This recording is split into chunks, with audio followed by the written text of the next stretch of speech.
Buonasera a tutte e a tutti, bentrovate e bentrovati a questo quarto appuntamento che avrà come focus l'arte su prescrizione. Tra le varie categorie di social prescribing di cui stiamo parlando nel corso di quest'anno, la prescrizione legata alle attività artistiche è quella che sta attraendo un interesse maggiore. E in effetti questa lezione, se guardiamo bene, richiama almeno 3 anni di corso, cioè 22, 23, 24, perché tra le varie arti rientra la musica, che abbiamo trattato appunto nel 22, parlando delle sue varie modalità di fruizione passiva, quindi concerti rock, musica classica, ascolto di tutti i giorni, o fruizione attiva, quindi il canto, i cori e anche la danza, se vogliamo, perché è un misto tra attività fisica e ascolto musicale. Nel 23 abbiamo parlato di pratiche legate alle parole che curano, quindi eravamo nel campo delle medical humanities, e attività che oltre ad essere piacevoli favoriscono la socializzazione. Ad esempio il city walk è una modalità molto interessante perché combina esercizio fisico, bellezze architettoniche e stimolo cognitivo ed è utilizzata nel social prescribing. La lettura condivisa è un'altra possibilità, e anche la scrittura creativa, la scrittura espressiva. Vi ricordate James Baker? Ce ne parlò, è una pratica potente, ma anche come leggere o sentir leggere poesie. E qui voglio fare una piccola chiosa, perché purtroppo di poesie non avevamo mai parlato in profondità. In realtà, parlando di poesia terapia, c'è un libro di Nicholas Mazza, che è il rettore dell'Università della Florida, che è un guru della cosiddetta poetry therapy da oltre 40 anni. Ma quest'anno è anche stata pubblicata questa review che dà l'idea che è un tema molto, molto interessante. Tra l'altro l'Università di Exeter aveva fatto una ricerca scoprendo che il nostro cervello riconosce la poesia come una forma di musica e quindi la processa in modo affine, quindi i legami tra musica e poesia sono abbastanza evidenti. Ecco, questa chiosa mi serve anche per citare e ricordare l'intervento in questo corso di una persona veramente speciale, che è Fabio Pusterla. Non so chi di voi se lo ricorda, ma Fabio Pusterla è uno dei maggiori poeti contemporanei in lingua italiana, considerato unanimemente, ed è orgoglio ticinese, perché è nato a Mendrisio, quindi per il Ticino credo che sia veramente una persona particolare. E vi faccio sentire Fabio Pusterla che recita una sua poesia, una bellissima poesia che tra l'altro è stata detta in pieno lockdown a Lugano. Vedrete la piazza completamente deserta e improvvisamente poi alla fine una persona si incammina per questa piazza, probabilmente è lui. E il titolo di questa poesia, che poi vi dirà lo stesso Pusterla, comunque antico gioco sta per nascondino. Tutti si nascondevano durante il lockdown. Mi chiamo Fabio Pusterla e leggo una poesia recente e inedita che ha come titolo Antico gioco o frammento di utopia. Quello che spia, quello che ghermisce, annusa il suo trionfo. Tutti, o quasi, ha chiuso nello sbarro e solo scruta subdolo l'ultima spreda fuggiasca, forse tremante nel folto e smarrita. Si aggira affelpato, con occhio di vespa e di drone. Attende al varco, certo, di sé e degli altri, padrone. ma da una forra erompe alle sue spalle involontario l'eroe. Cuore in gola e speranza, semiluce boschiva e mano tesa verso l'albero d'aspra scorza, verso la tana del mondo dove urlare con tutta la forza, la voce, il salvi tutti, gioioso, che libera dall'incubo, la fragile utopia che non finisce. Bene, farei un applauso perché gli ho detto che l'avremmo letta, mi ha dato il permesso. Ecco, l'anno scorso abbiamo passato in rassegna l'arte visiva e anche qui un contenitore enorme. Pensate che esistono oltre 40 tipologie di arte visiva. Potete leggere in questa slide alcune di queste attività. E anche qui possiamo avere fruizione passiva o fruizione attiva con l'intervento di un mediatore, che è l'art therapist, come per la musica è il musicoterapeuta.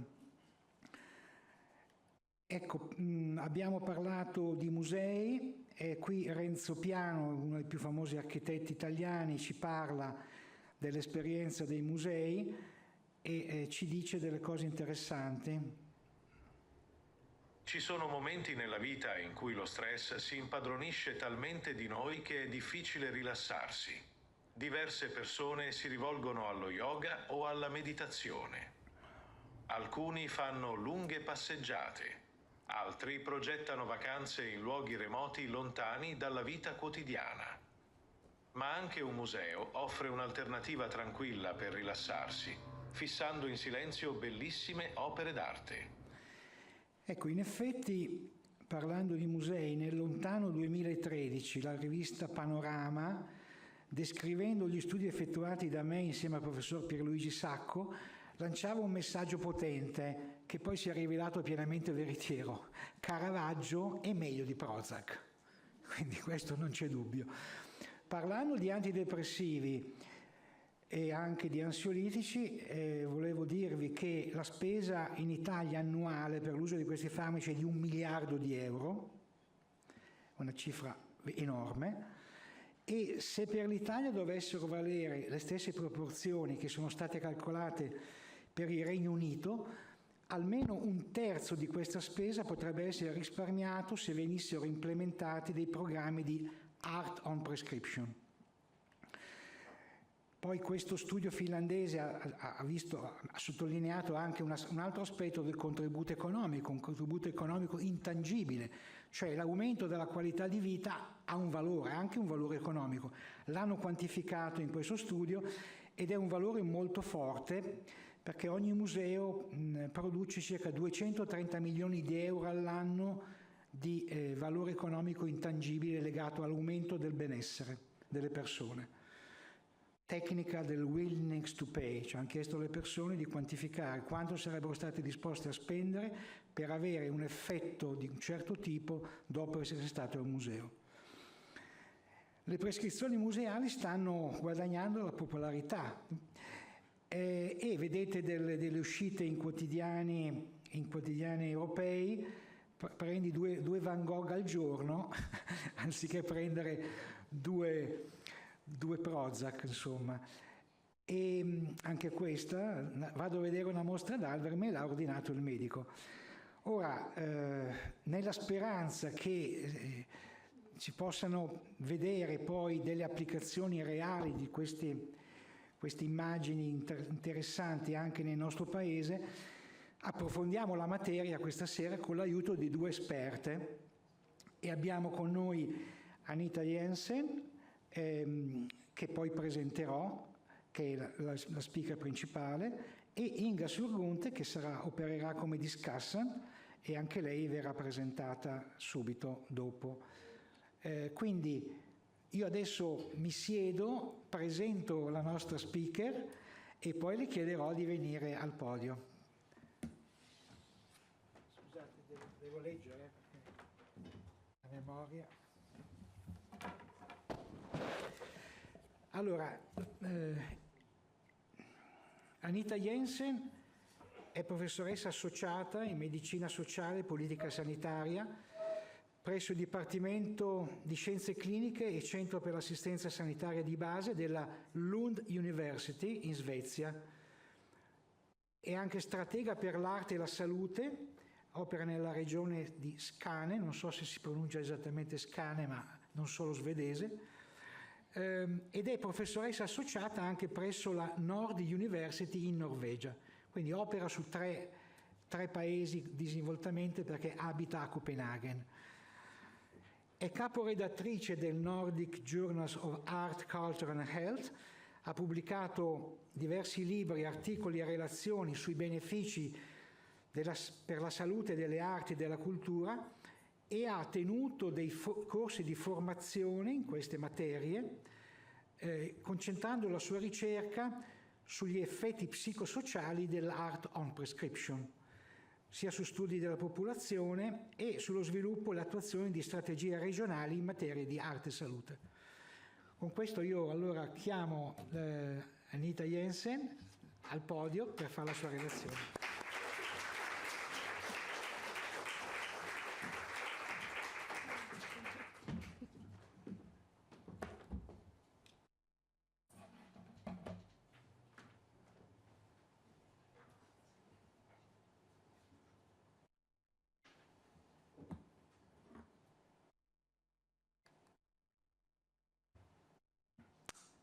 Thank you very much for the introduction, and thank you for inviting me here to be part of this exciting course about social prescribing. I'm in a unique and privileged position where I have not only researched arts and prescription in different countries, but I've also I am leading the implementation of the process of arts and prescription in the south of Sweden. So I don't only have a deep understanding on the impact on individuals and communities, but I also know how creating structures that underpins and supports to make it sustainable is really important, as well as securing the financing from our healthcare board. I'm going to get back to that. So first, primary healthcare is facing many difficulties. We have an aging population. We have an increase in prevalence of different diseases, chronic diseases such as diabetes, lung diseases, hypertension, cardiovascular diseases, mental health problems that are temporary or chronic. We see a decrease of length, a decrease in length of hospital stays, so there's earlier discharge, which also places a burden on primary health care. We see difficulties in recruiting GPs, nurses, and other healthcare professionals, especially recruiting in rural and remote areas. We see staff burnout and stress and people being on long-term sick leave.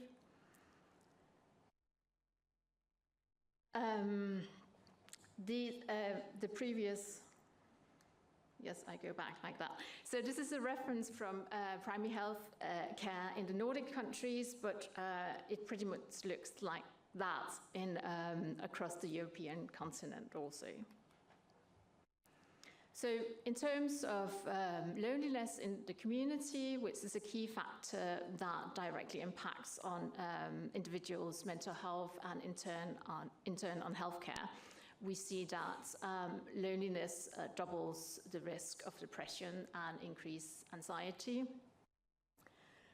It's strongly linked to suicidal thoughts and self-harm. We see chronic loneliness raises dementia risk by 50%. We also see that it disrupts stress regulation and sleep, which in turn worsens mental health. So it creates a community burden, and it highlights healthcare demand, and it reduces our ability to cope also. So in terms of social prescribing, perhaps we should just remind ourselves what social prescribing is It's designed to support people with a wide range of social, emotional, and sometimes practical needs. And many schemes are focused on improving mental health and physical well-being.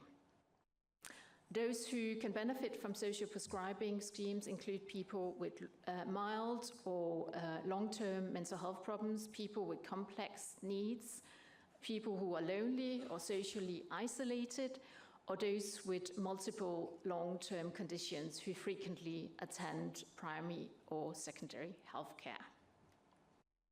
So it's a way of enabling GPs, nurses, or other social care or educational professionals to refer people to a wide range of local, non-clinical services to support their health and well-being.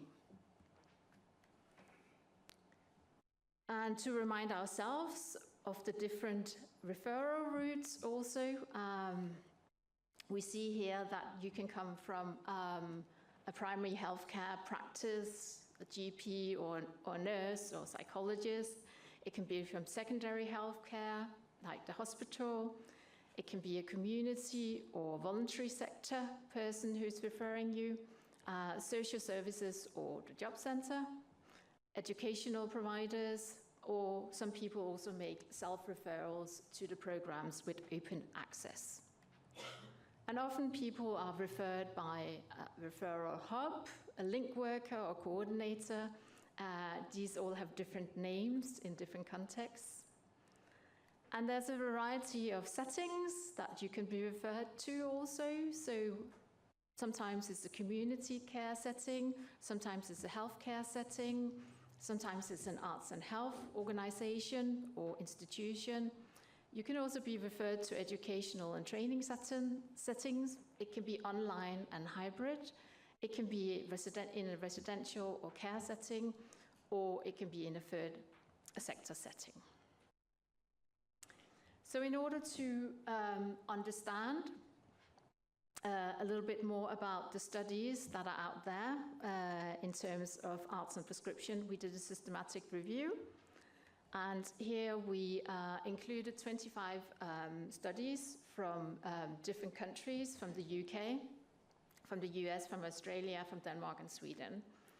And there were 10 qualitative, 8 quantitative, and 7 mixed method studies. And we saw that programs were held in different settings, like community settings, arts venues, GP surgeries, primary healthcare settings, and one was from a school. The main populations were adults, and the one from the school were adolescents between the ages of 13 and 16. So we conducted a meta-analysis, and the reason we could do that was because 7 of the measuring tools had used the same measuring scale, which was the Warrant and Edinburgh Wellbeing Scale. And here we could see that all of the studies showed a statistical increase in well-being scores, and our meta-analysis also showed all over significant, and that was almost 2,000 participants, or 1,769. So that was a big population. So in the study, we also conducted a thematic analysis of the qualitative outcomes, which we identified as sociological benefits, increased self-confidence, improved self-esteem and sense of achievement, engagement and pleasure, and forgetting worries and concerns. In terms of the social benefits, we saw social connectedness, improved social skills and interactions, development of meaningful relationships with others, increased social confidence and shared experiences, and normalizing some of the emotions that may ordinarily be negative. We also saw this provided progression routes and opportunities. So ability to determine new futures and expanding worlds for the participants, assuming new identities, positive health promoting changes in life, joining new activities and gaining new directions were some of the qualitative outcomes that we also identified in the systematic review.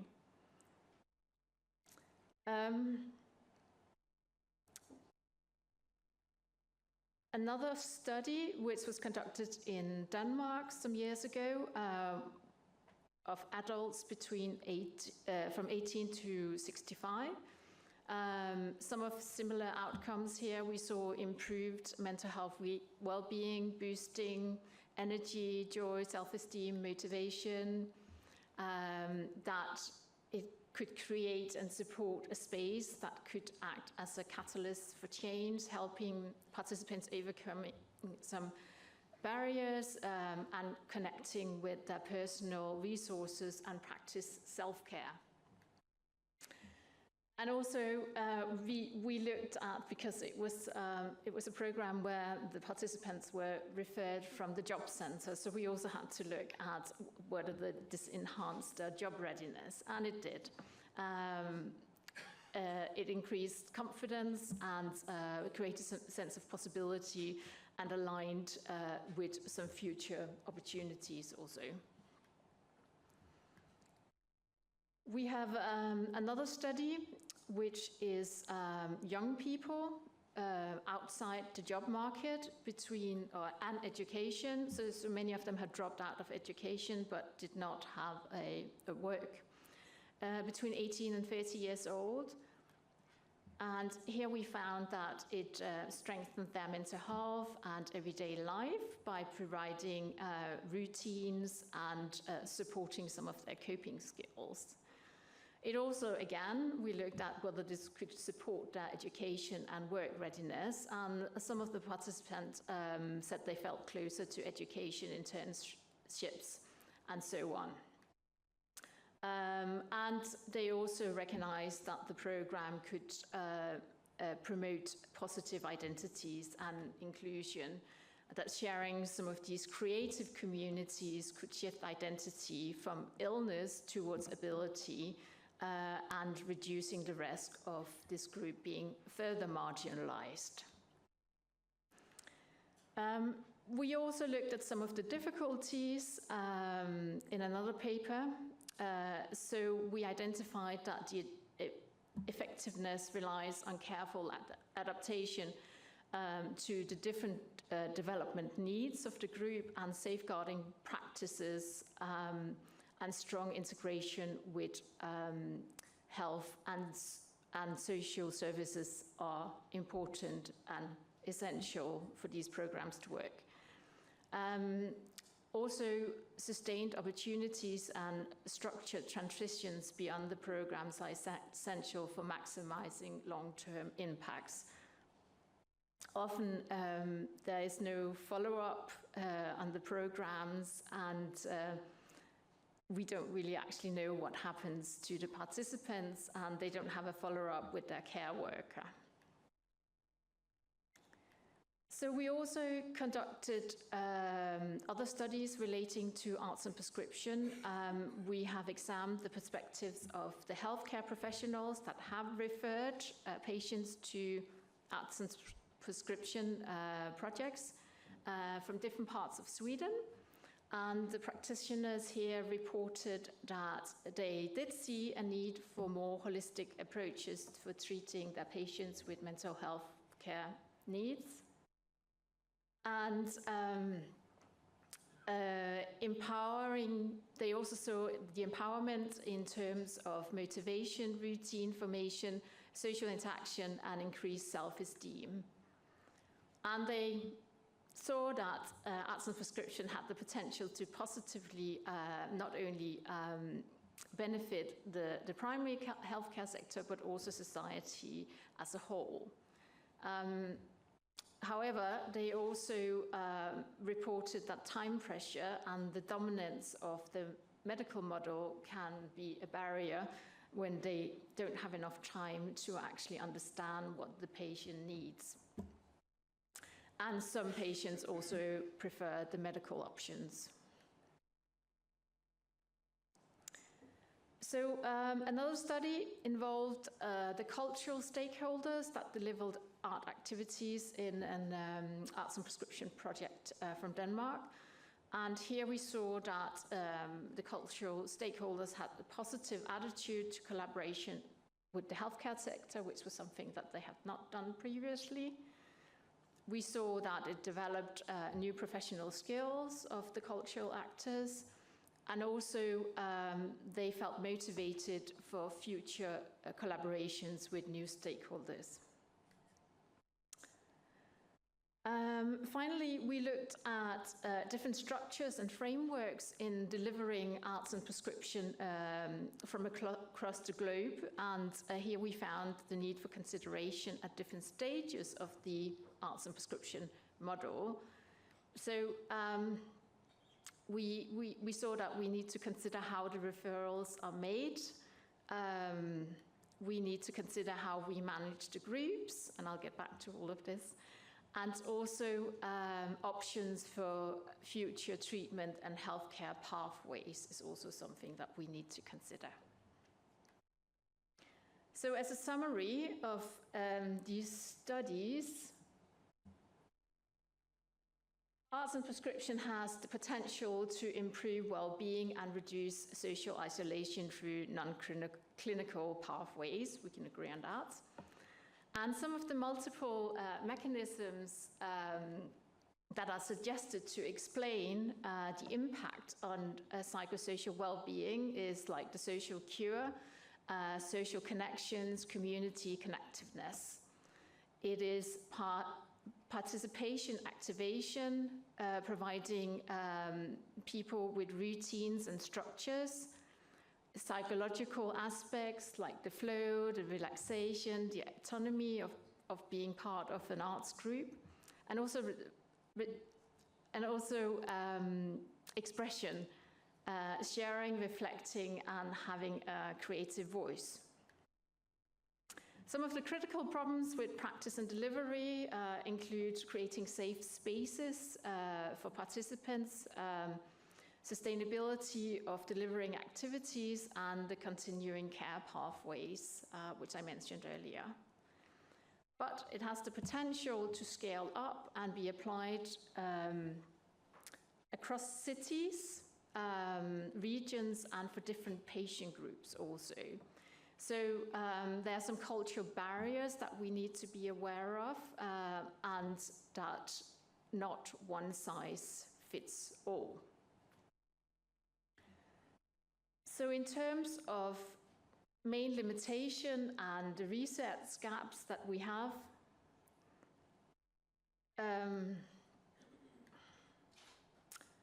quality and comparability. So most studies lack control groups, randomization, and standard outcome measures.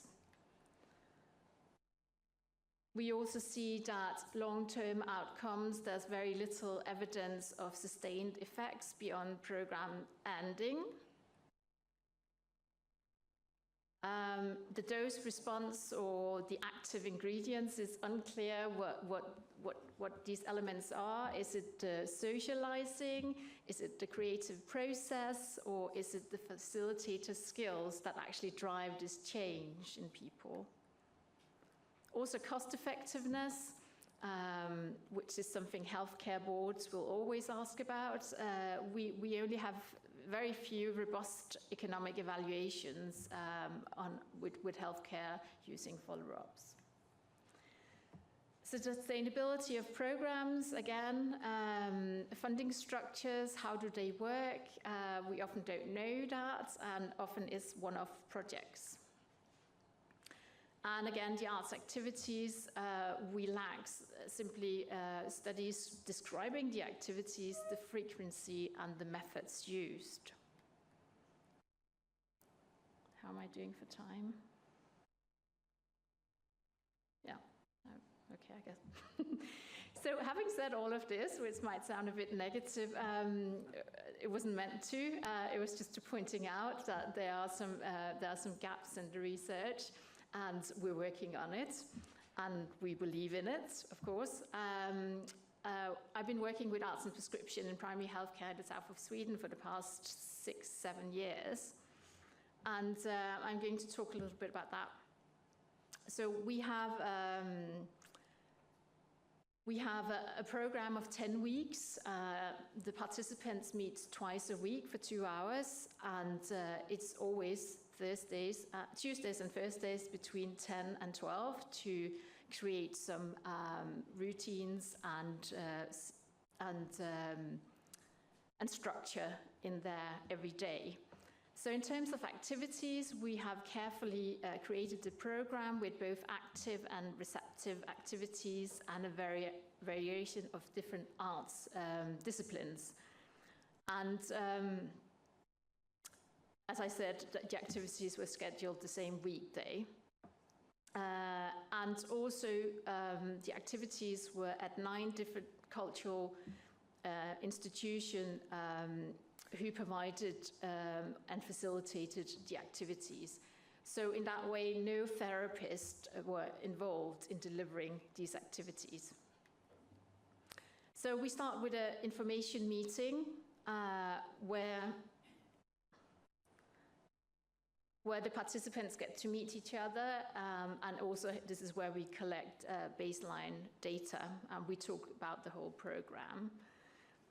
So we had a performing arts activity, which was an interactive stage performance with different sensory experiences, and the participants were there once.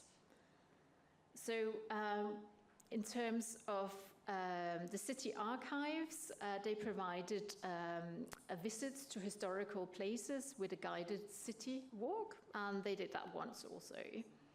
We visited an arts and crafts center, guided tours of the arts exhibition, and ending with a creative workshop, and that was a one-term activity also. And at the Arts Museum, there was a walk with focus on public arts and an art workshop.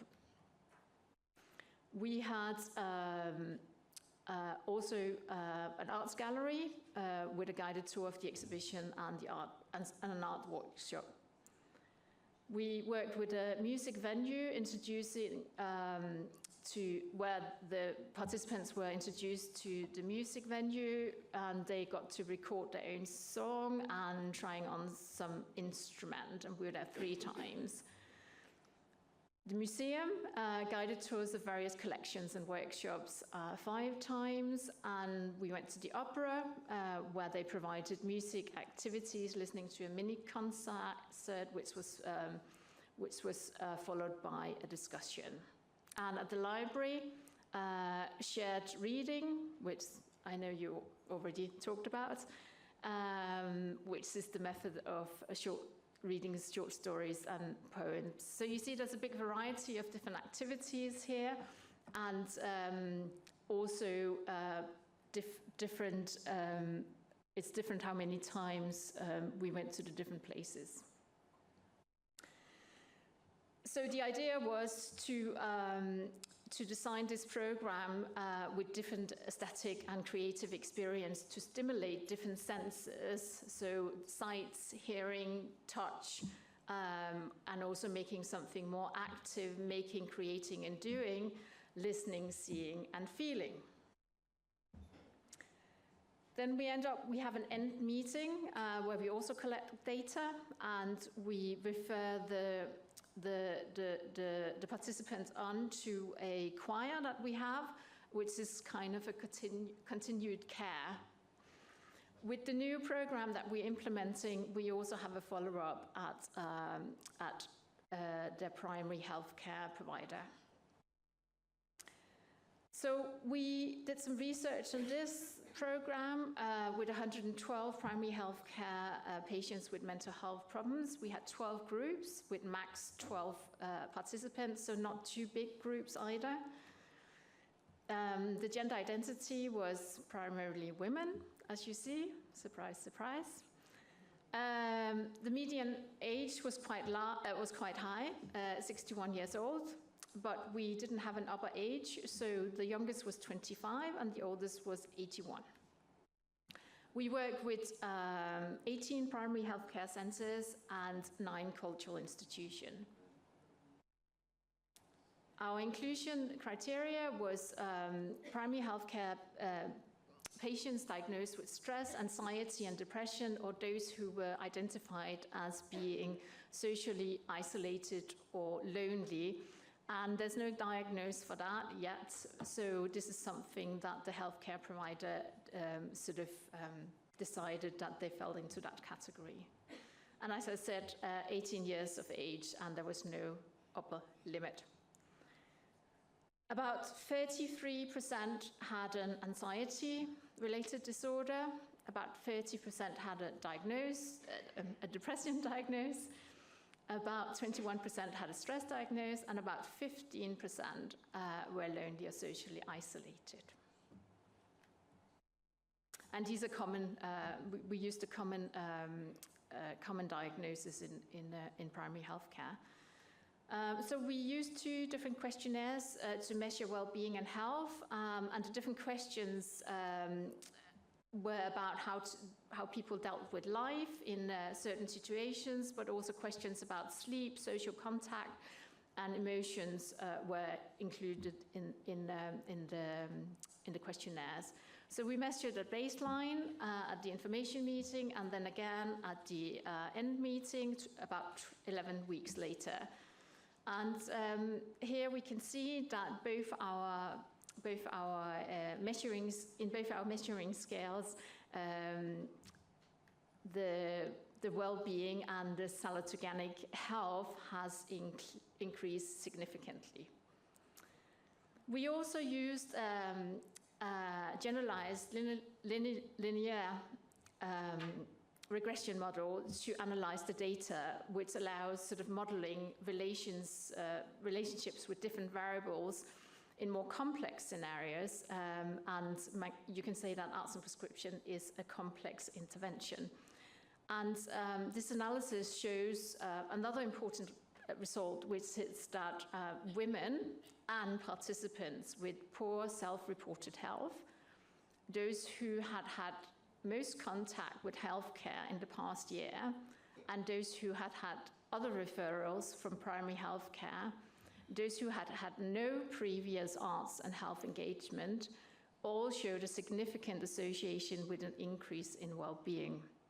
And these results with women and participants who are most vulnerable with women and participants who come up as most vulnerable, being the ones that has most contact and has poor self-reported health, is consistent with results from another study. There was also some qualitative outcomes, and they were very similar to the ones from our systematic review. So psychological benefits, increased self-esteem, confidence, happiness, and relief from worries. Social benefits, strengthened relationships, as well as social confidence and connectiveness. Opportunities for development, open new pathways, and positive life changes. I've selected some quotes from participants, and I've primarily selected these quotes. They're not referring directly to the arts engagements, but actually to the skill and experiences that describes what this program has also helped with. So a participant is saying to feel a sense of community and some friends, that's something I have not felt nor had for a long time. I can ride the bus. I have learned to find my way around Malmö, which is the city, and I'm not afraid to go out. I've been struggling. It's been a battle every morning to get up and go there, but I feel that I got energy from people and stuff like that. I feel that if I just go there, I'll feel a bit better that day. I succeeded with it in some strange way, because I sort of let go of the idea that it the artwork should be in a certain way. It is like I got into some flow and I felt safe, and it was like that I could be free. So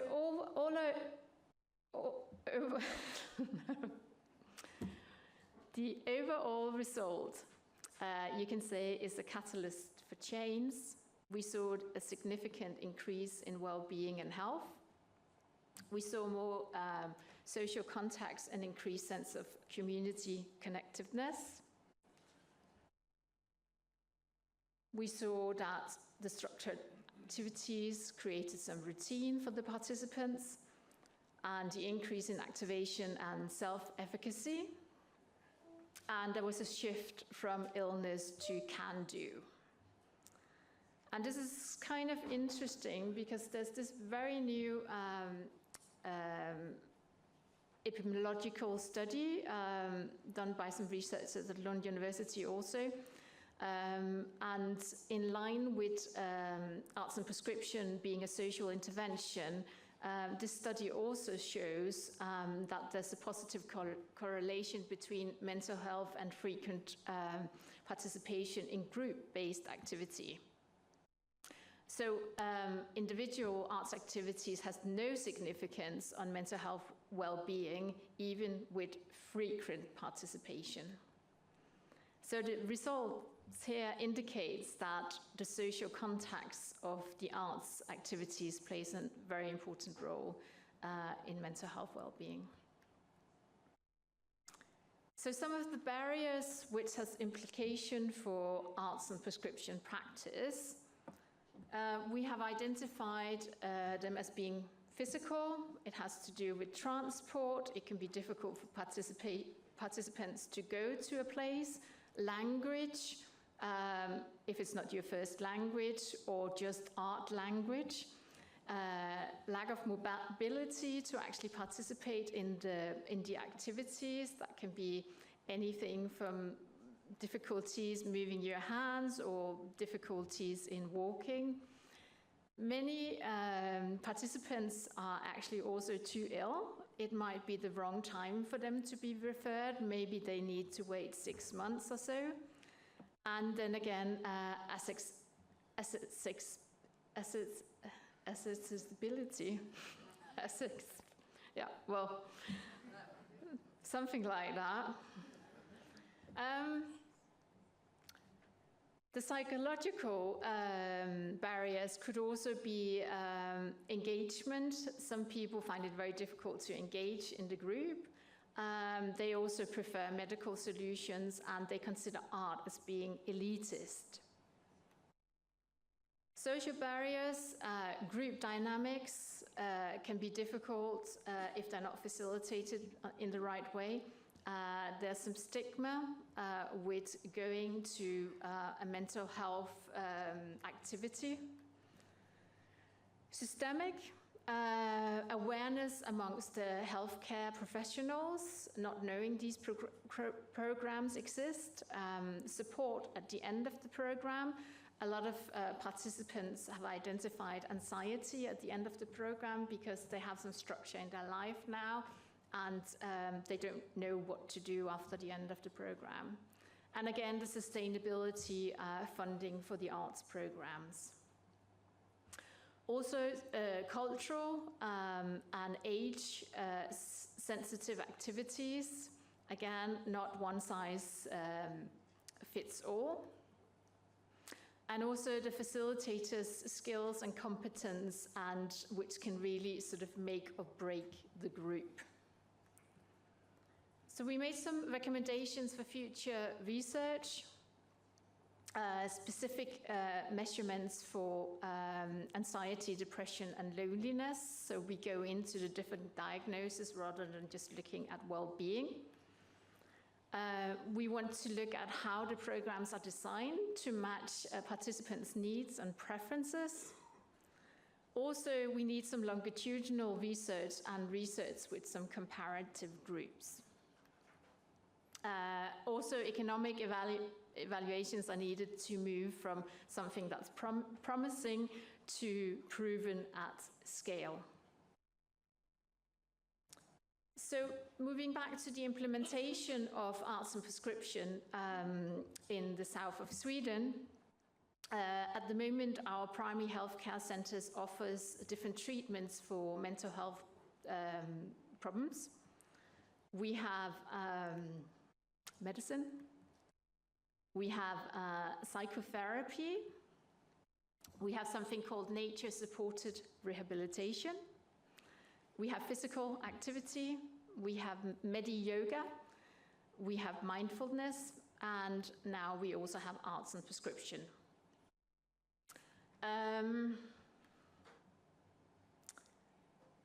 We did a pilot in 2020. We did a research study in from 2021 to 2024, which you saw some of the results from. And now we're implementing the program in the whole region. So we're going to work with 33 municipalities and 177 GP surgeries. So our model is looking, or is being adapted as a healthcare pathway for psychosocial health for primary healthcare patients. And it's 10 weeks with arts and cultural activities and experiences. And it's twice a week, approximately 2 hours, and it's going to continue being group-based because we know that is one of the positive ingredients, with maximum 15 people in the group. So activities will vary in the different municipalities because we're going to be using local resources.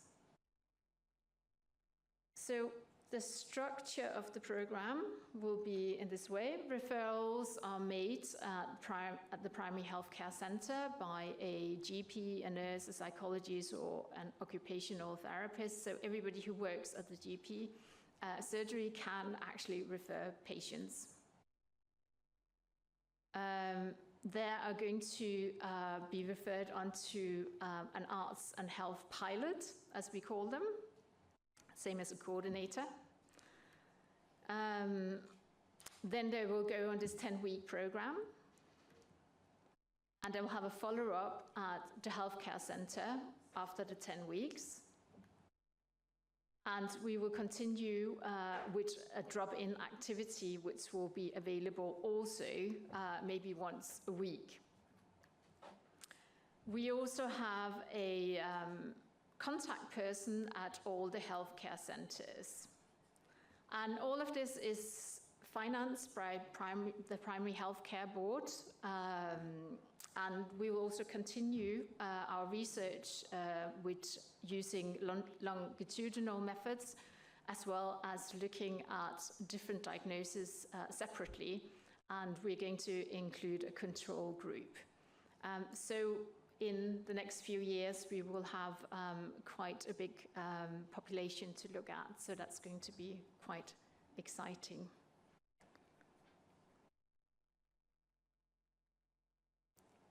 So that's all for me for now. Thank you very much for your attention.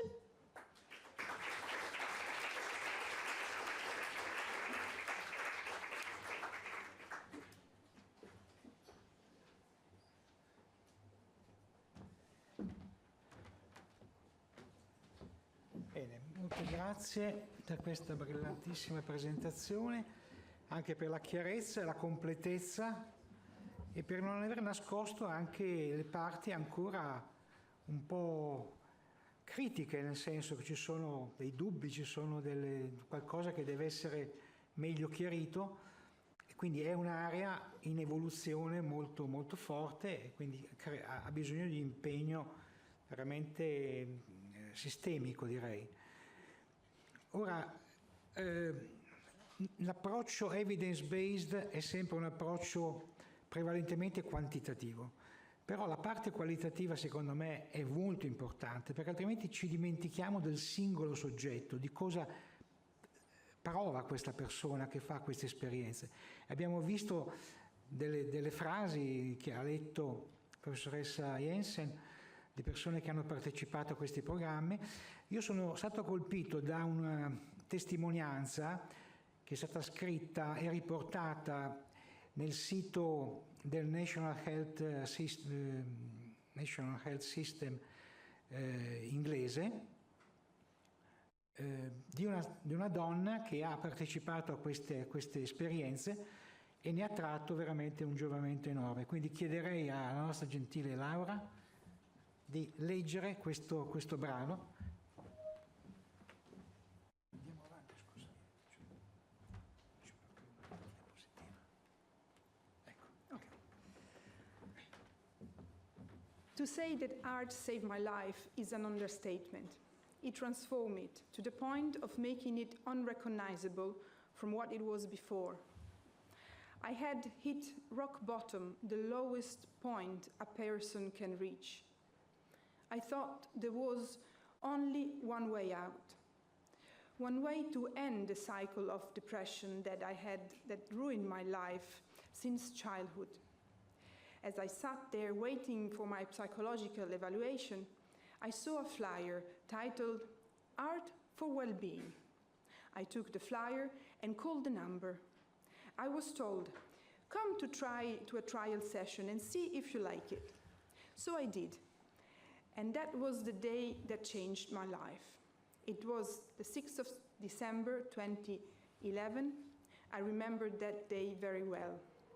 My friend drove me to the art studio, and I walked into that huge old mill, shaking and wondering what I was getting myself into. I sat down at the table as close as possible to the door in case I needed to escape. I started drawing, and suddenly something began to become alive inside me, something I had never felt before. I was so happy that when I went home, I showed to my daughters what I was drawing, and they couldn't believe what I had drawn. Art allowed me to find myself instead of the stress of life and my brain racing 1,000 miles an hour. My brain slowed down and focused on something other than my illness.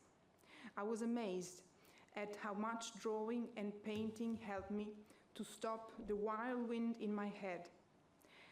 It was only 2.5 hours a week, but it allowed me to start finding myself. It allowed me to be someone other than a mental health patient, more than my diagnosis. I was an artist. I was a person. To say that art saved my life is not an expression I use lightly. Yes, it saved my life, and it transformed it so radically that it is unrecognizable from what I had before. Art gave me life, an identity, a voice, and a future.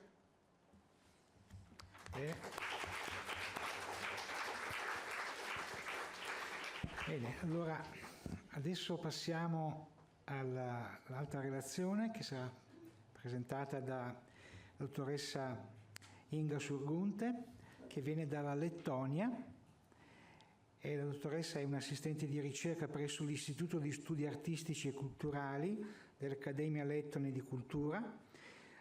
Ha un background notevole nell'interpretazione del patrimonio culturale e nel lavoro museale fin dal 2008. Dirige attualmente il programma Museums on Prescription nel comune di Cesis, in Lettonia, che è parte del progetto Interreg Arts on Prescription della regione del Mar Baltico. È coinvolta in diversi progetti internazionali che affrontano l'impatto del settore culturale sullo sviluppo sostenibile, compresa la salute e del benessere. E ha anche contribuito all'azione preparatoria della Commissione europea Culture for Health, che ha svolto un ruolo chiave nell'inclusione delle priorità cultura e salute nell'attuale piano di lavoro dell'Unione Europea per la cultura dal 2023 al 2026. Chiedo allora alla dottoressa di venire a farci questa bellissima relazione. Good evening. It's really a great honor and joy to be here, and thank you, Anita, for your already very informative talk, and thank you for the invitation. I'm a cultural professional and researcher in humanities, so my perspective will be slightly different. And first of all, I already thought I might be a scientific exception, because as Anita was saying that individual art experience maybe is not so beneficial for well-being, but today I experienced something different. I self-referred to some heritage roots, because Lugano is holding heritage of two Latvian poets, Rainis and Aspasi, and I visited Castagnola and the permanent exhibition. And along that, I was reading their memories about their 15 years here in the beginning of the 20th century, and it completely boosted my well-being. I'm honest about that. So thank you for that too. Thank you for holding heritage alive. I will also try to be mindful with my time, and I will just find the clicker.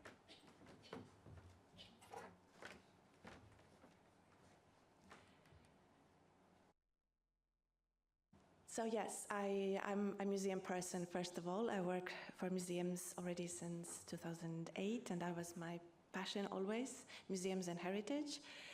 And in 2022, in quite a little municipality in Latvia, museums united to do this project, Museums on Prescription. And I was part of the project. We were inspired by University College London guide, Museums on Prescription, on the screen. We created our own program, really willing to be relevant and be meaningful for the users, for the audiences, to make a difference for people's lives. That was still time of the COVID, and I think all the cultural sector were really willing to be meaningful to their audiences. I must admit that this pilot project was quite experimental and dilettante. There was more of a goodwill than real results. But thanks to that, we were noticed by our Danish partners in the project Arts on Prescription in the Baltic Sea region. They invited us to be partners in this 13-partner, 7-country project.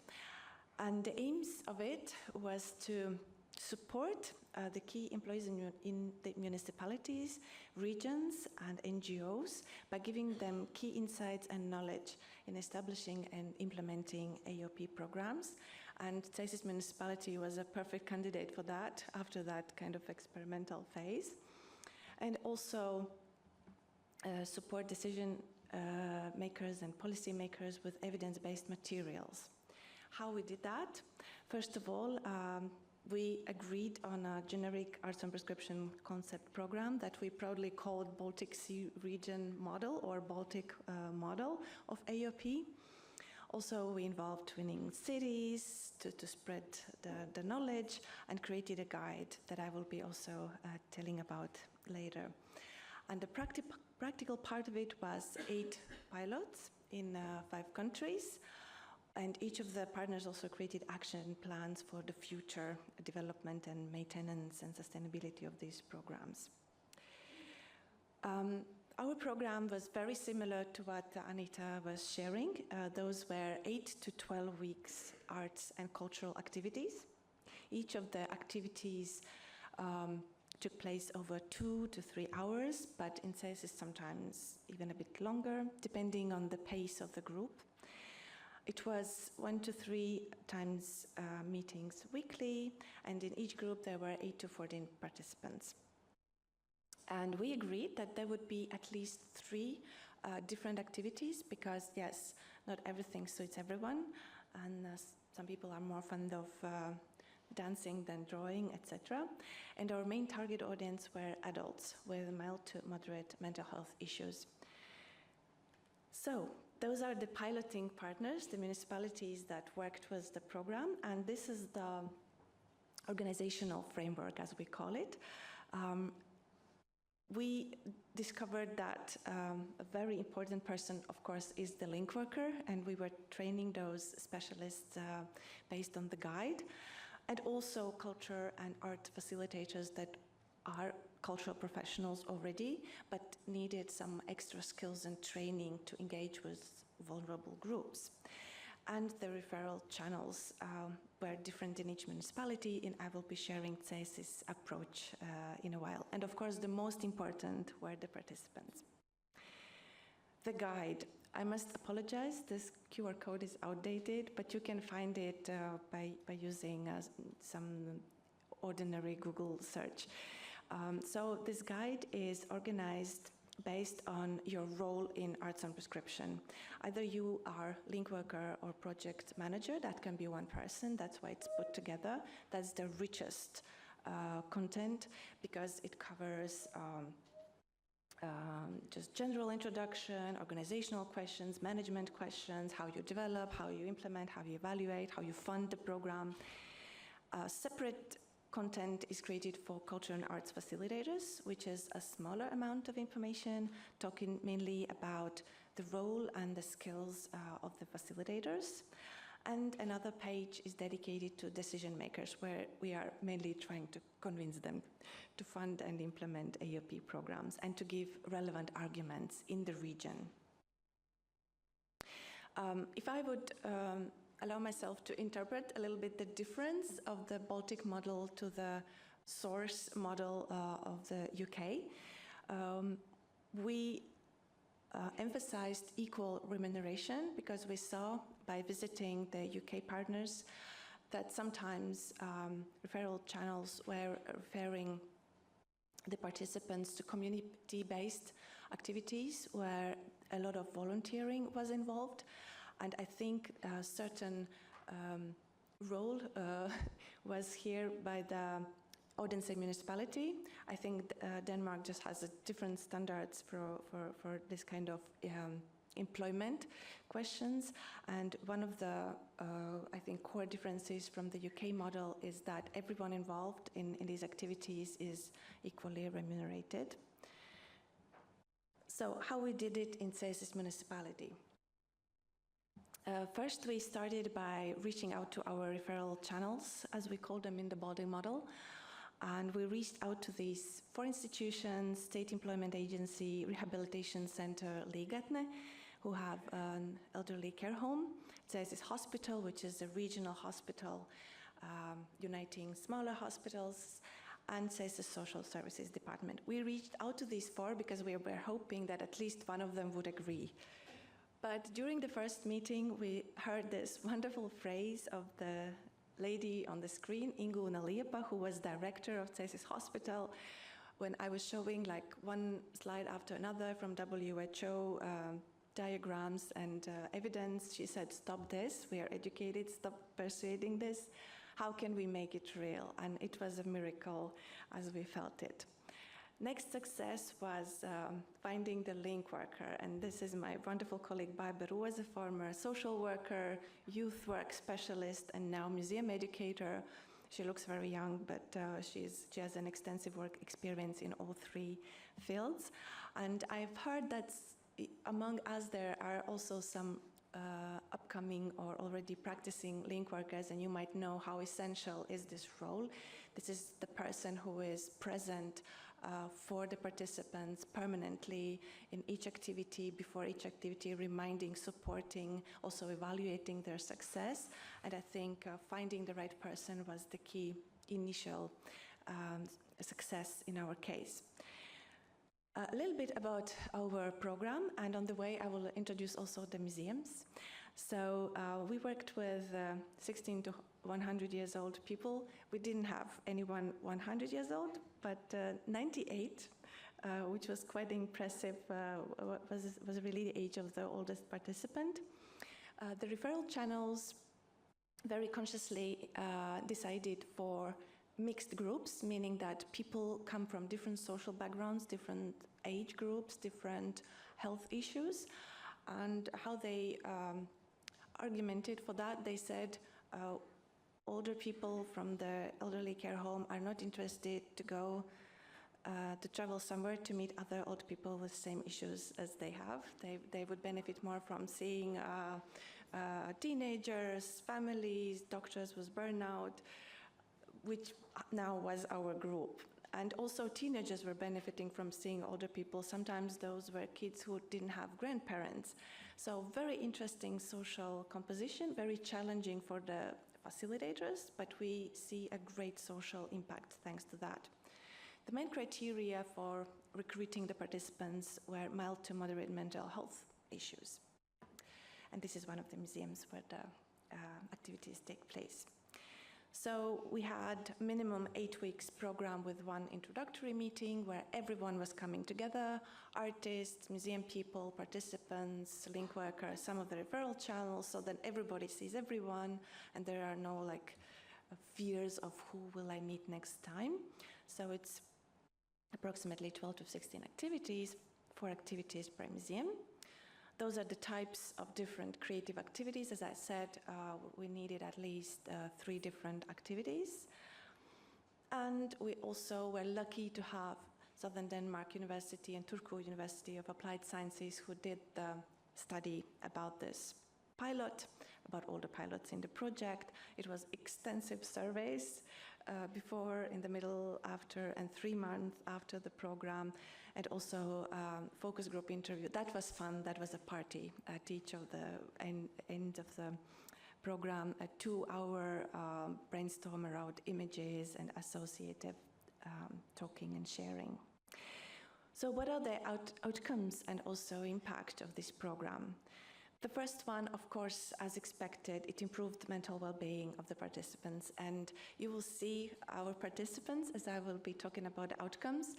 Just don't worry, they have all agreed to be on these pictures, and when we were very carefully asking, are you okay, and we will put you on our presentations, and especially older people said yes, let's do this experiment and become popular worldwide. And it seemed to be very fun for them because they spend these days in a very secluded kind of living, and they thought it's funny that we would make them popular, like local rock stars. What our referral channels reported, that they felt that some of the burden was reduced. They felt supported, not they felt supported. Especially the social workers said that with some of their clients, they've been struggling over 10, 15 years, and suddenly after these programs, they went back to job market, which was a very unexpected outcome for them. As I said, because of these mixed groups, we felt a real social impact locally, because those are people who live sometimes in the same village but never meet, and there is kind of layered society. And suddenly they were starting bringing gifts to each other and meeting also outside the program, going to museums and openings. And when it comes to cultural institutions, we saw that accessibility of the institutions improved. It had to improve. There was no choice, because when opening doors for these audiences, we saw that museums realized more, with more awareness, how little they knew about these groups, how little they knew, for instance, about different disabilities, and how inflexible they were in certain situations. We also offered extra training to our facilitators, and they are better equipped.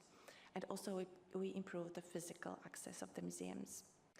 Also, of course, as any cultural institutions, museums are always thinking of audience development or enhanced audience engagement, and that was also the case. In the very, very first experiment in 2022, we didn't manage to reach out to these audiences because they didn't associate themselves with this type of offer. But thanks to referral channels, we really reached out to them, and museums really welcomed them. We also see that these programs offer new job opportunities for cultural professionals and artists. And this is one benefit that we don't think as of the first one. We mainly focus on health and social outcomes. But artists involved in these long-time programs and seeing that municipality is interested in continuing it, saw it as a considerable support in their precarious situation. As we know, in the sector, there is a high precarity. Another new thing from the cultural perspective, new cultural and artistic practices. And here you can see a teenager who just doesn't go to school for some reason for several semesters in a row. And he's grandpa. They really bonded in that very beautiful way, creating a surrealistic piano masterpiece facilitated by a composer. And this is a new art form, and there's a lot of interesting questions around it. Who is the author? Who would own copyright? What should we do with these creations outside these activities? So for the cultural sector, there is also a very vast field for new research. And finally, of course, as the cultural sector in general is all the time putting a lot of effort to prove our impact and meaning, not only an entertainment, but really making difference and supporting audiences. And here we could see that artists were flourishing and museum educators were flourishing in these new conditions. And one of the colleagues said that after 30 years of work at museum, that was the happiest moment, seeing these people change over the 10 weeks, and that was the most gratifying professional experience in her life. So I wanted to emphasize these other outcomes and long-term impact, so we don't forget about that. And I would, as a cultural professional, I would like to see more research be done in these fields. And these outcomes and impact in other aspects are also highlighted, and this is a correct QR code, in the OMC Group Culture and Health report, which was published on 29th of September. Yes, take your time, which also includes the so-called opportunities matrix, which looks approximately like that. So in the first column, we lined the opportunities that culture and health cross-sector collaboration offers to the health sector, but on the next one, opportunities for the cultural sector, culture professionals and artists, and also global opportunities that culture and health collaboration can offer for such global challenges as crisis of democratic societies, loneliness, mental health crisis, and many other crises. I won't go too deep into that. I really invite you to visit the report and to look into the matrix. And now I would like to show you, maybe not a full video, but just for you to get this feeling about the program in Svezia municipality, a little video. Should it, yeah.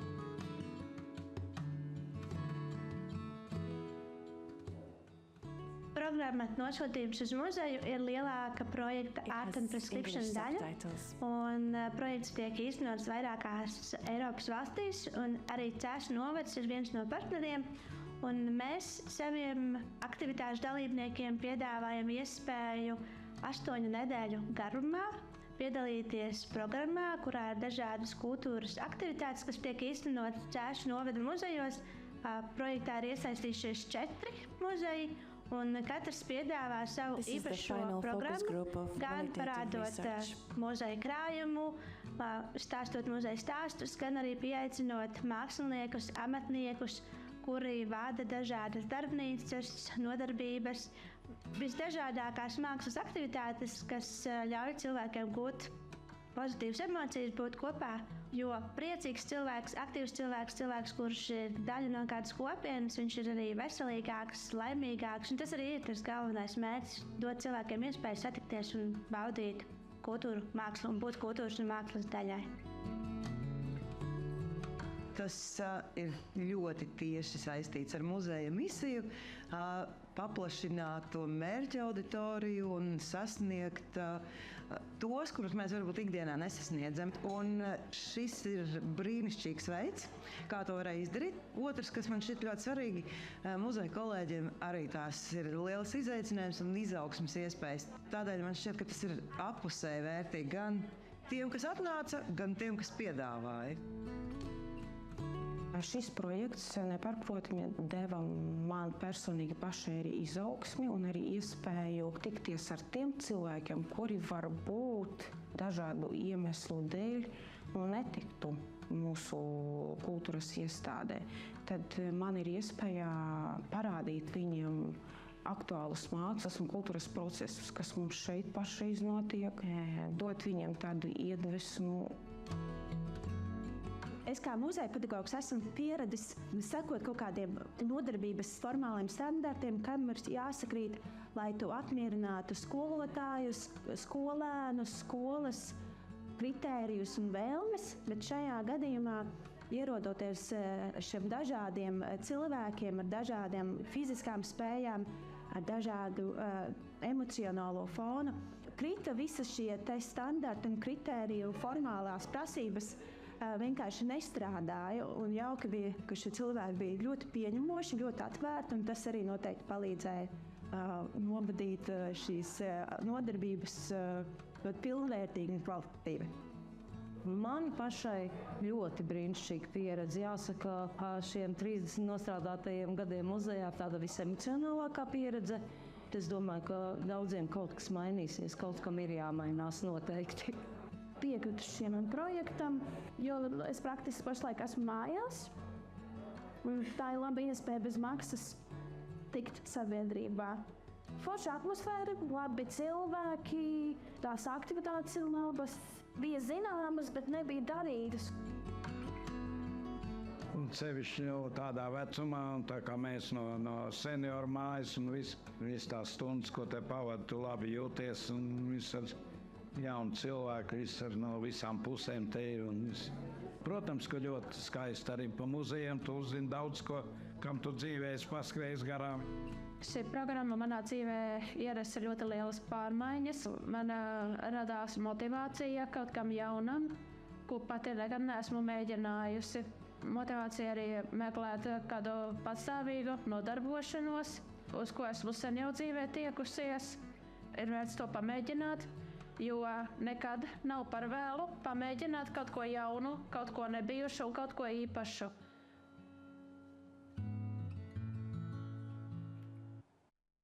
Thank you. Those were our heroes. Oh, I will tell them that there were applause. And just the last slides about how we are planning, how we're wishing to move forward. Of course, there are challenges now to move from project to something permanent. So we see that in Latvia, and it's the same in the 3 Baltic states, except maybe Lithuania. We don't have permanent local or national regulatory frameworks, and funding mechanisms. We also feel responsible for the participants that we involved, and now we are just trying to support them and keep in touch with them and offer them other participation possibilities without funding. We also see that it was good to provide training to involved cultural and arts practitioners, but we also identified gaps. They need continued training. They need also supervision and psychological support because it is a complicated work they're doing. And without universities, as we had it in the project, as ourselves, just municipality, we wouldn't be able to carry out a proper evaluation and research.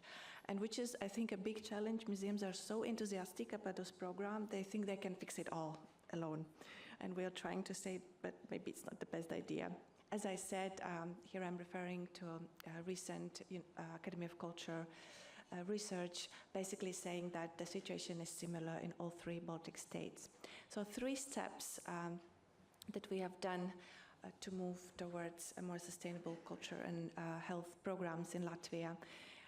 Just some weeks ago, we organized an awareness-raising conference in Cēsis as a national closure event of the project. And this is the closing panel where we managed to have representatives of the Ministries of Culture and Health and 2 leading universities of culture and health. And they were brainstorming during 1 hour what to do with this and how to move on, and that sounded very promising. Also, the Latvian Academy of Culture has just launched with other Baltic state universities the very first in the region educational program, Culture and Health, aimed at both culture and health professionals as well as managers in this cross-sector field. And finally, we also have very, very recently founded an NGO, Culture and Health Latvia. We see that similar organizations operate in different countries, and they bring together policymakers, practitioners, and try to create this ongoing process of capacity building, policy development, fundraising, etc. So to answer this question of the director of the thesis clinic, how can we make it real? Of course, we can make it real only in one way, together. Thank you. I will be happy to answer questions later.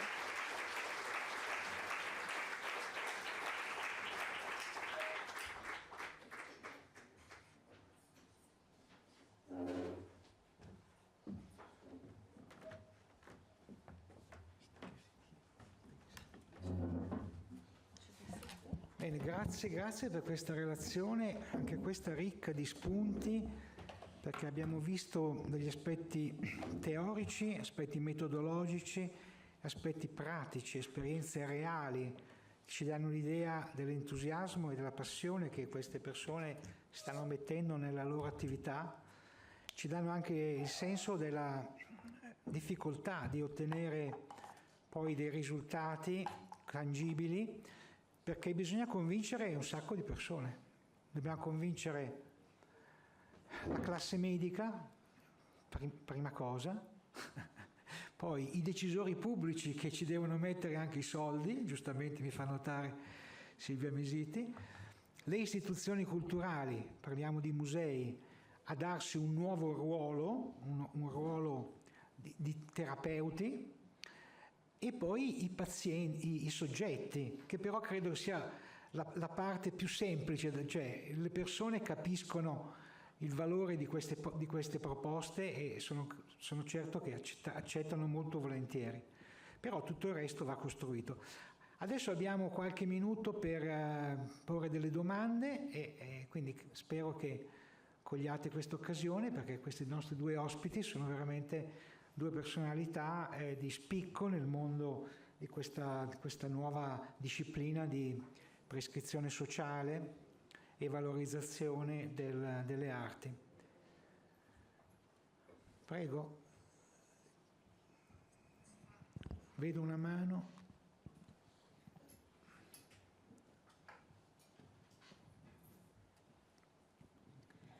Buonasera.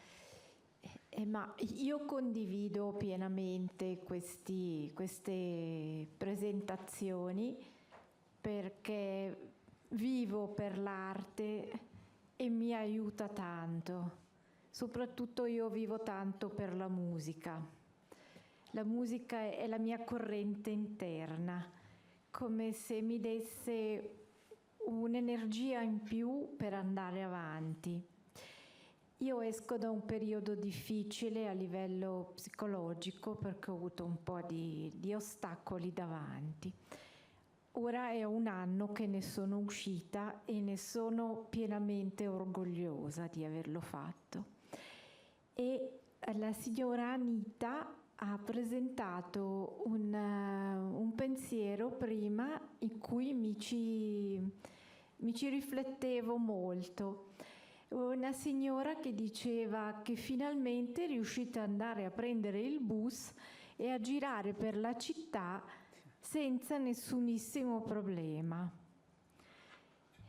Mi identifico molto perché avevo problemi a uscire e se adesso sono qui vuol dire che qualcosa mi ha sbloccato e sono potuta uscire, sono potuta essere presente questa sera.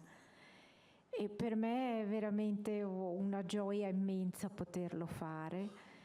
E anche l'idea di usare, scusatemi la battuta, la testa in maniera positiva è una cosa non da poco, perché non è sempre scontato.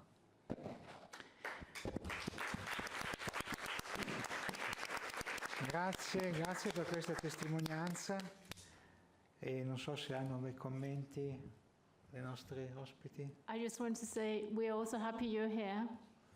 Thank you for your comment. Okay. Bene. l'altra mano laggiù, in centro. Thank you very much for your amazing presentations. I would like to ask a brief question regarding the exposure to art disciplines. If you take two pools of participants, one that is exposed to active art disciplines, so they actually are active participants, versus the other one, which are observers of the art pieces, are there significant statistical difference in terms of the mental health outcome, or this hasn't been researched yet? Thank you. Sorry, I listened to this one, and that was in Italian. I didn't realize you were speaking English, so I didn't hear the question. I'm sorry. Active and passive experience of arts, does it make difference?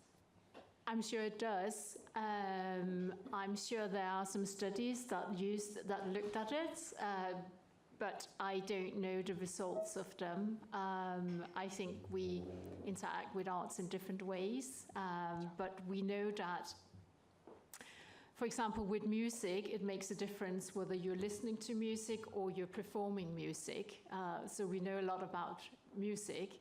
We, for example, know that musicians have really bad mental health or well-being as performers, and people who go to concerts, for example, have increased well-being. So I guess that sort of maybe has something to do with the active or receptive, but also it could have to do with something else. It's very difficult to say exactly in these sort of matters, because, as I said earlier, there are not that many sort of comparative studies. Right, thank you for answering, because it's very interesting, because the initiation of the creative forces, I think, is an important indicator, right, versus the flow that you mentioned. Thank you for answering.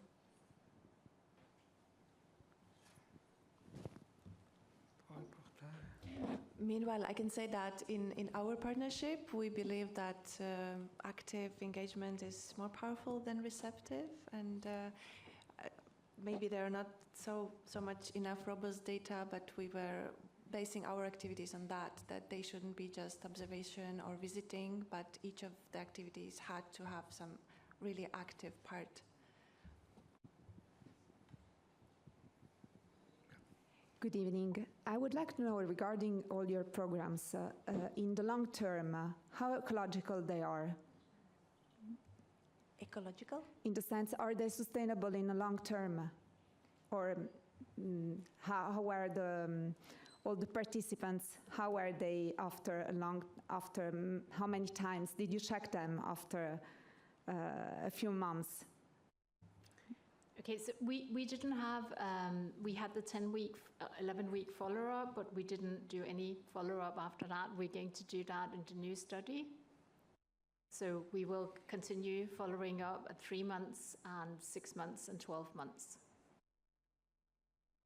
There's one study that was also made in Sweden where there was a follow-up at 6 months and 12 months, and that also showed that there was a significant increase in well-being at that point also.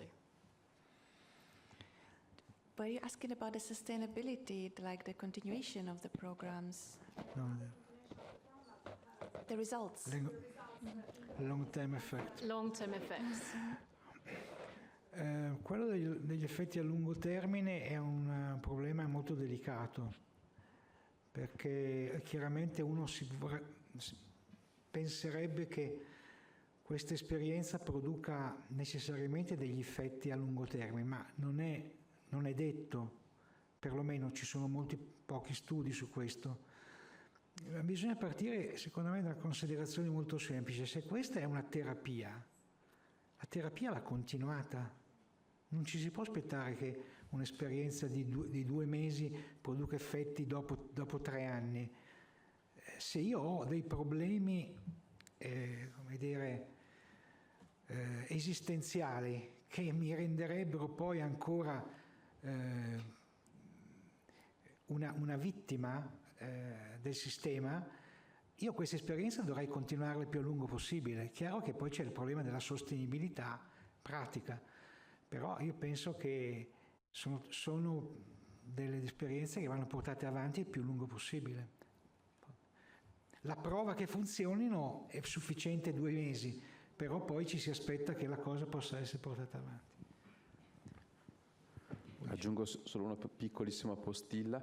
Il modello britannico in questo senso è vero che a volte ha dei problemi nella professionalizzazione degli addetti, anche se poi la preparazione dei link workers è sempre più dettagliata. Però sta proprio nell'associare queste attività a quello che fanno le associazioni sul territorio.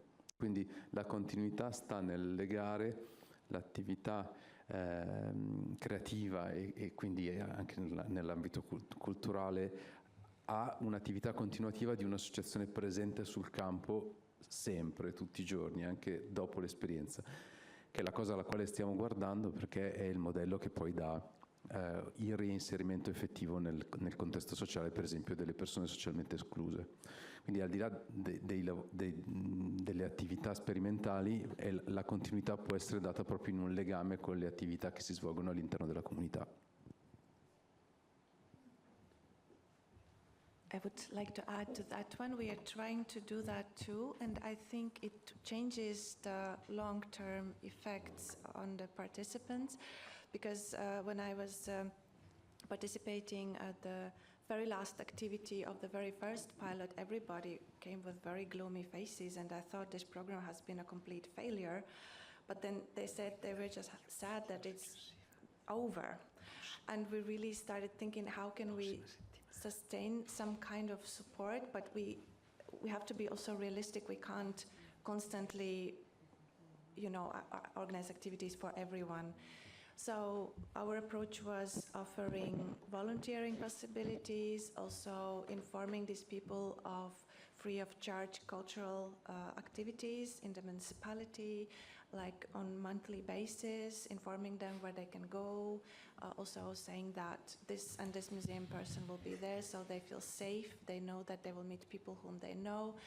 And it is really a slow social change when people who never attended, for example, exhibition openings are there with a glass of champagne, and they're like, I know this museum educator, and they feel like they belong to the cultural life that was always there for them. But this self-stigma is so strong that they don't allow themselves to benefit from it.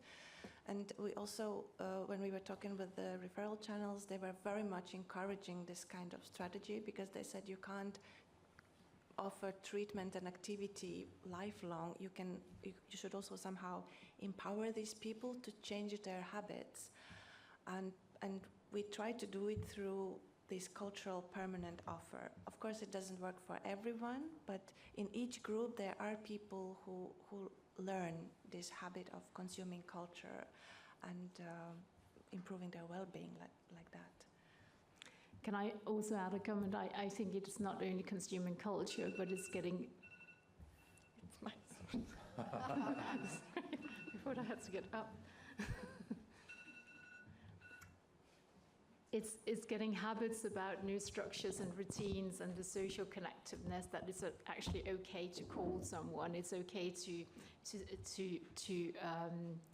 have plans and stuff like that. And also we see many of the participants that they find they organize group activity after the program has ended. So we don't really encourage that, because that's for them to do, to take with them, that they can do that. But there's always somebody in the group who's an organizer and wants to continue. Whether they do it or not, we do actually know, because we have a weekly activity of choir singing. And when I go there, I see a lot of the participants are coming to that, which is a drop-in, so you don't have to be referred from your healthcare provider, so you can come when you want to. So that's kind of a bit more loose and what they need. And we just had that program evaluated, and I was really surprised to see how much value and impact it had on the participants in terms of just meeting for an hour and a half once a week. Volevo solo poi ricordare a tutti che l'ultima lezione, quella del 24 novembre, presenteremo uno studio pilota che verrà lanciato, comincerà a gennaio, e quindi ci proviamo anche noi, quindi Lugano ci prova, abbiamo imparato molto da loro e anche da altri, e quindi vediamo di mettere in pratica quello che stiamo imparando.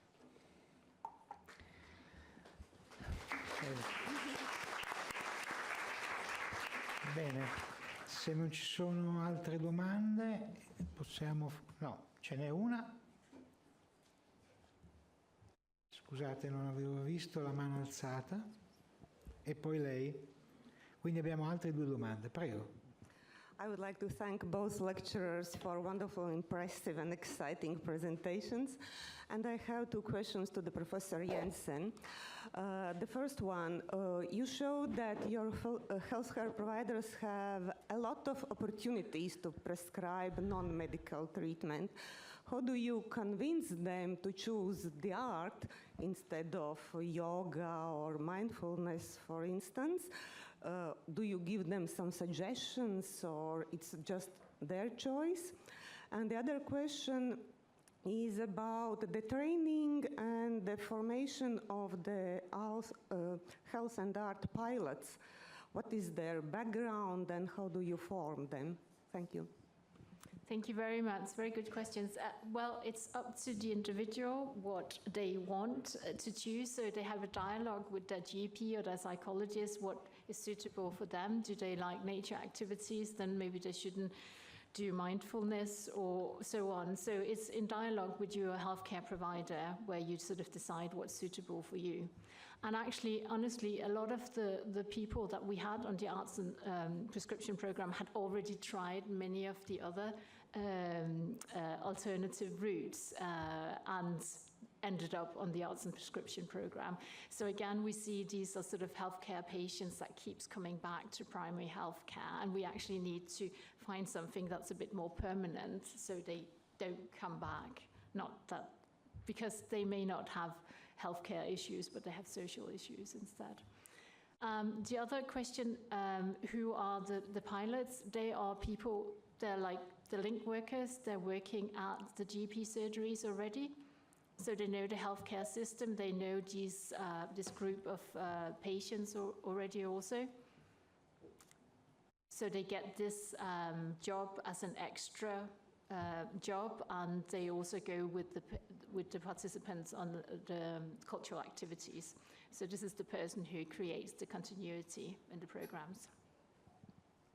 So that could be a nurse, it could be a therapist, it could be somebody, but that's not their role when they're there.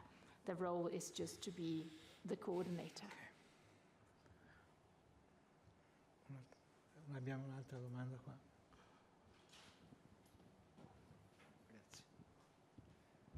Mine is not actually a question. It's more maybe, hopefully, can add something. Talking about art. The artist thinks that he has to or she has to create a piece of art. When people are offered the opportunity to be artists, inverted commas, they already start to think that they have to be something else, maybe. My idea is that art in itself jumps the gun. What we are actually doing is we are moving into an area of language. The person that wants to start to move with color learns that color is a word. When they start using space, they learn that space is a word. What they are putting visually is communication. They are basically learning a new, exciting language. A language that they can use to express themselves without having to move into the precision of having to express oneself precisely and make mistakes in communication. They can just simply open themselves to the page, to the canvas, to the clay, to the stone, to whatever they're using.